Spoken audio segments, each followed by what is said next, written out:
1996 সালে মাধ্যমিক পরীক্ষায় বসেছিলেন সঙ্গীতা। সেবার অঙ্কে অকৃতকার্য হওয়ার পর পড়াশুনো ছেড়ে অল্প বয়সে বিয়ে করে সন্তান ঘর সংসার নিয়ে ব্যস্ত হয়ে পড়েন। কথায় আছে ইচ্ছে থাকলে উপায় হয়, আর শেখারও কোনো বয়স হয় না। এই কথাগুলোই আবার প্রমাণ করে দিলেন আগরপাড়ার বাসিন্দা সঙ্গীতা দে। 45 বছরের সঙ্গীতা তার 21 বছরের মেয়ের সঙ্গে বিয়ে পাশ করে সকলকে তাক লাগালেন।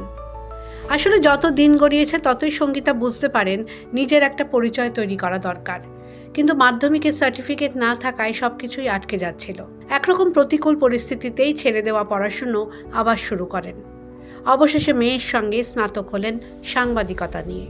গল্প ছলে শোনালেন বেশি বয়সে ড্রেস পরে স্কুলে যাওয়ার অভিজ্ঞতা। আগরপাড়ার বাসিন্দা সঙ্গীতা দে এবার 75% নম্বর নিয়ে বিয়ে পাশ করেছেন। মায়ের এমন সাফল্যে দারুণ খুশি মেয়ে সহেলি। এবার মা মেয়ে দুজনে মিলে মাস্টার্স করতে চান। 45-এর বধূর কথায় তিনি স্নাতক হয়ে থেমে যেতে চান না। কলকাতা বিশ্ববিদ্যালয়ের সুযোগ পেলে তিনি MA পাশ করবার পর চাকরি করে স্বামীর পাশে দাঁড়াতে চান।